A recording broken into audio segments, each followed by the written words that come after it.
Oke, udah. Assalamualaikum warahmatullahi wabarakatuh. Perkenalkan, nama saya Agung Aulia Muhammad dengan NPM 411221000046. Nah, hari ini teman-teman saya akan membahas tentang Google Cloud Platform atau yang biasa disingkat GCP, teman-teman. Jadi GCP ini salah satu layanan cloud computing, teman-teman, yang ada di dunia gitu. Nah, cloud computing GCP ini salah satunya adalah yang terkemuka teman-teman di dunia ini tuh. Jadi cloud computing ini apa sih cloud computing ini, teman-teman? Jadi cloud computing itu adalah teknologi yang memungkinkan kita untuk menyimpan, mengelola, dan mengakses data dan aplikasi melalui internet, teman-teman, tanpa harus bergantung pada perangkat keras fisik yang mahal tentunya ya. Jadi ini itu GCP itu memberikan solusi yang fleksibel, efisien, dan hemat biaya untuk berbagai kebutuhan bisnis, teman-teman. Nah, apa sih tujuan presentasi saya kali ini, teman-teman? Jadi presentasi ini itu bertujuan untuk mengeksplorasi, teman-teman, layanan yang ditawarkan oleh GCP. Nah, mulai dari membahas arsitekturnya, manfaat yang diberikannya gitu ya. Lalu ada tantangan yang mungkin dihadapi gitu, teman-teman ya. Serta ada ya beberapa studi kasus yang akan saya berikan dari eh, dunia nyata gitu ya, dari perusahaan-perusahaan yang telah sukses gitu menggunakan GCP tersebut gitu, teman-teman. Nah, oke, kita lanjut slide-nya ya. Oke, teman-teman. Kita mulai dengan jenis layanan yang diberikan gitu oleh GCP ya.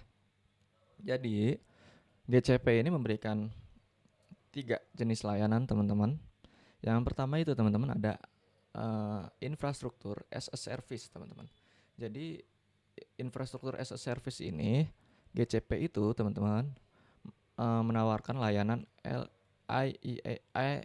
IaaS, teman-teman, yang disebut juga Compute Engine, teman-teman. Nah, Compute Engine ini tuh memungkinkan kita, teman-teman, untuk membuat dan mengelola mesin virtual sesuai kebutuhan gitu ya.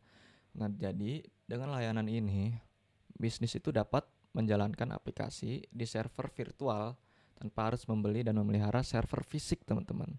Jadi udah ada server virtualnya gitu ya, tanpa harus beli atau memelihara atau membuat lagi proses bisnisnya atau keamanannya gitu ya, teman-teman, dari server fisik gitu. Nah, Compute Engine ini memberikan fleksibilitas penuh, teman-teman, kepada perusahaan untuk mengontrol sistem operasinya, penyimpanannya, dan konfigurasi jaringan sesuai kebutuhannya, teman-teman. Seperti itu ya untuk infrastruktur as a service. Nah, yang kedua itu ada platform as a service, teman-teman. Jadi platform as a service di GCP ini, teman-teman, disediakan oleh App Engine. Nah, jadi App Engine ini, teman-teman, memungkinkan teman-teman untuk pengembang itu untuk fokus pada pengembangan aplikasi tanpa khawatir tentang infrastrukturnya gitu.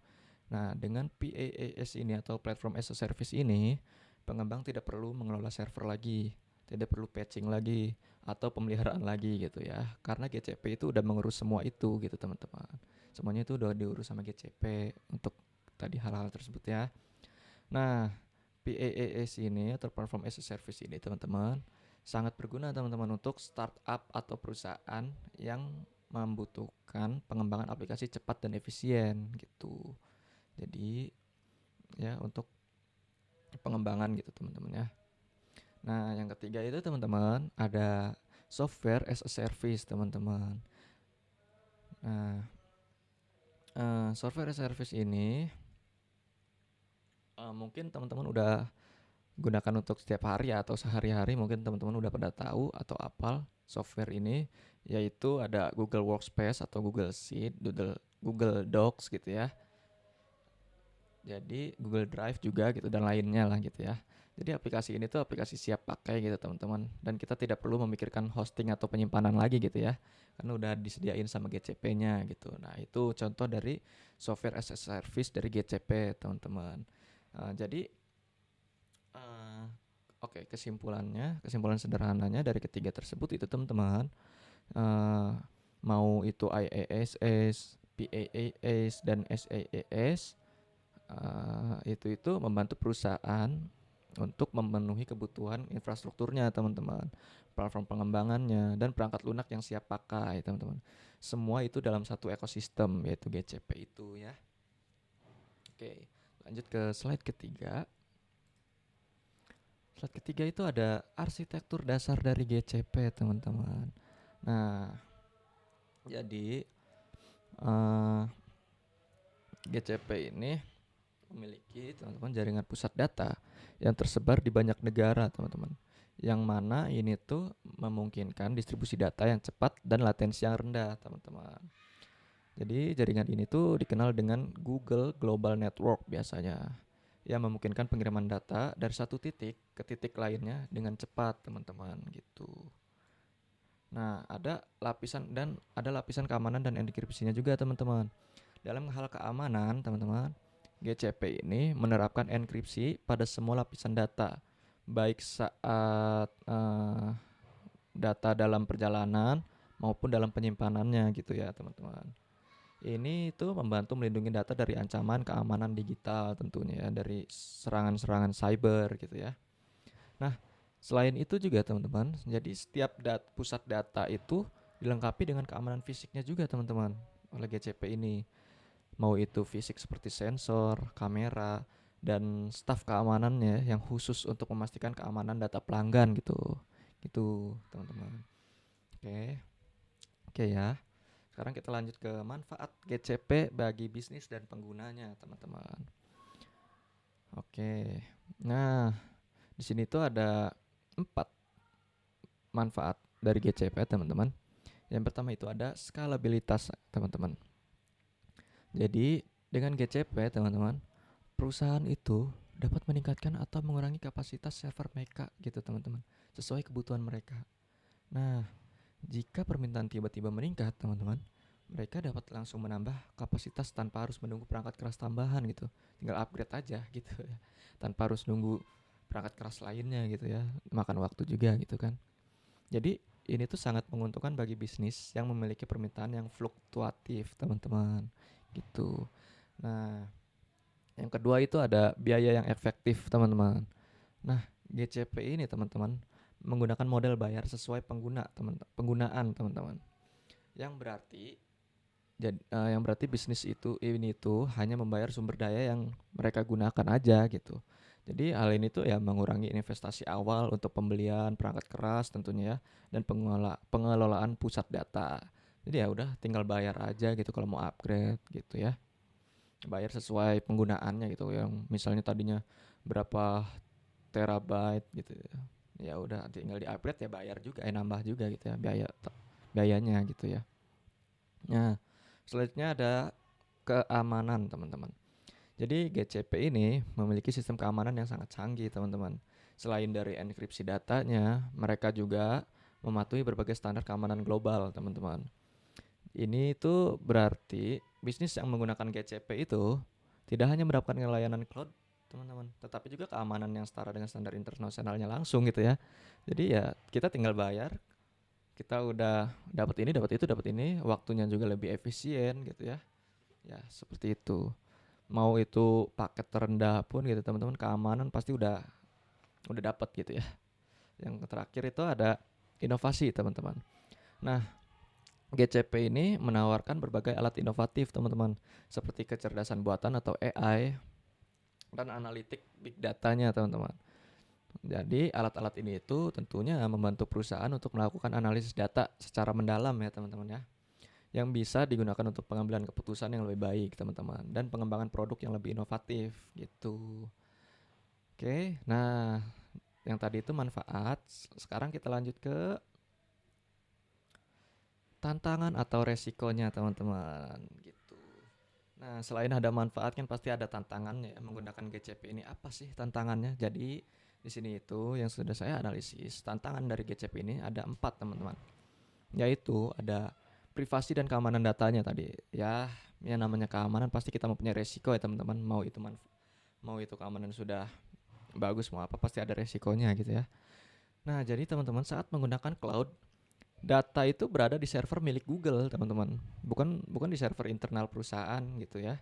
Jadi ini itu menimbulkan kekhawatiran gitu tentang privasi gitu, teman-teman.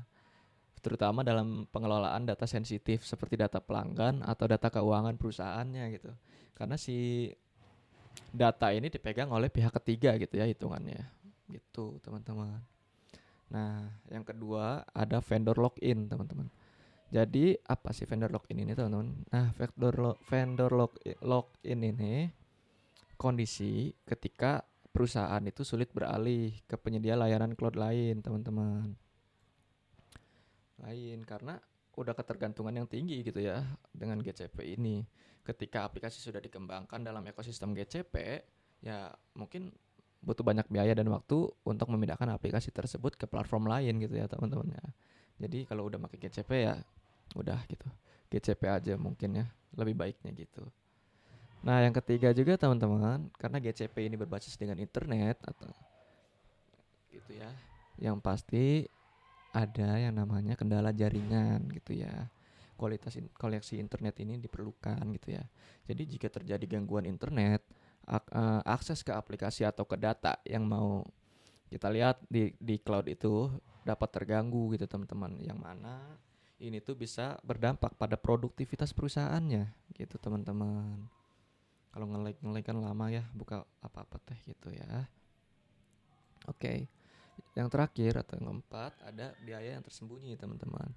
Nah, walaupun GCP ini menawarkan biaya sesuai pemakaian, teman-teman, jadi ada resiko biaya tersembunyi juga, teman-teman.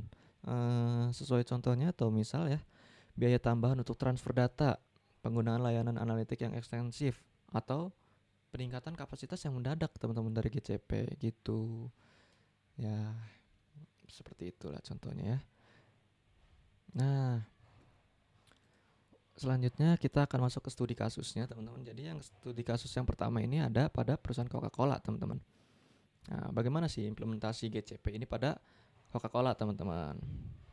Nah, jadi Coca-Cola ini, teman-teman, menggunakan GCP untuk mengelola rantai pasokan secara efisien, teman-teman. Melalui GCP ini, mereka dapat mengoptimalkan persediaan, memastikan stok produk selalu tersedia, dan meningkatkan koordinasi antara berbagai bagian dari rantai pasokan mereka gitu loh, teman-teman. Oleh Coca-Cola ini. Nah, yang mana hasilnya itu, teman-teman, Coca-Cola mampu merespon permintaan pasar lebih cepat dan mengurangi pemborosan dalam proses produksi gitu ya. Oke. Oke, untuk studi kasus yang kedua itu ada Spotify, teman-teman.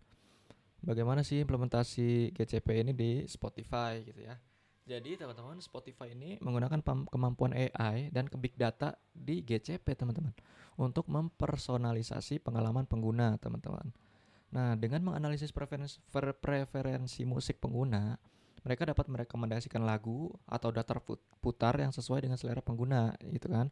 Ya pernah lah kalian di Spotify itu langsung kebuka lagu-lagu gitu ya, yang padahal kita nggak nyari gitu, tapi udah ada lagu-lagu yang ya itu udah dianalisis, teman-teman ya, preferensi musik penggunanya gitu ya. Nah, ini tuh menunjukkan, teman-teman, bagaimana GCP dapat mendukung inovasi dan meningkatkan pengalaman pengguna melalui data driven insight gitu. Lagu-lagu yang sering di pengguna dengar atau ritme-ritmenya gitu ya. Lagu yang seperti apa gitu. Nah, teman-teman, selanjutnya itu ada pandangan tentang masa depan cloud computing, teman-teman.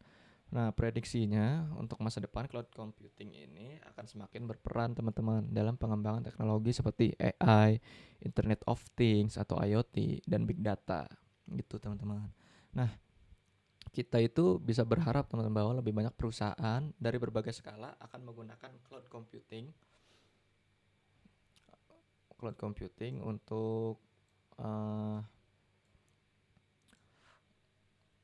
untuk apa namanya?